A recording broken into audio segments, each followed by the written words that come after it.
एक बंदे के पास 70-72 एकड़ लैंड का था।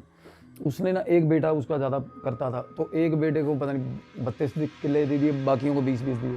क्या करा, बाकी के दोनों भाइयों ने, उसकी वाइफ थी बाहर की, एनआरआई थी, तो वाइफ भी उसको यही कहती रहती थी कि हम कनाडा जाएंगे, हम यहाँ नहीं रुकेंगे, माहौल ठीक नहीं है बच्चों के लिए ये वो। तो इस चक्कर में क्या करा भाई, मलेरकोटला से तांत्रिक बुलाया और उसने तंत्र, ऐसा गंदा तंत्र किया था ना उनकी जमीन पे।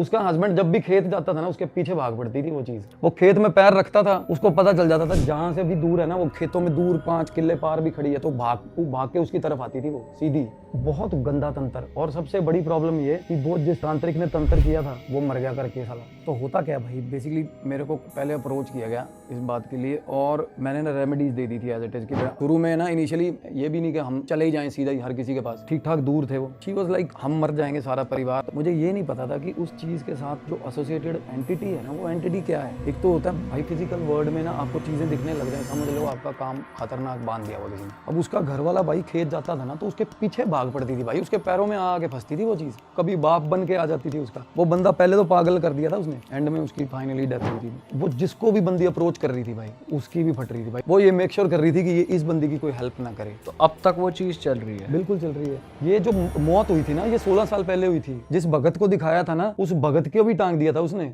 उसी जमीन पे फांसी ले गया था वो। वैसे कई तांत्रिकों ने पाल रखे होते हैं भाई, ये पक्के ही अपने काम कर रहा था। एक दिन उसको हंसी की आवाज आई कि वो जब वो चुप होता ना काम करते करते, उसके बाद रात को ना पानी की बारी थी, वो बंदा खेत में रुका हुआ था, सो रहा था। उसने देखा ट्यूबवेल की परली तरफ ना कोई चीज घूर रही है उसको, सिर्फ ऐसा है कि सिर्फ आंखें और वो नीचे ग्राउंड लेवल पे दिख रही हैं आंखें।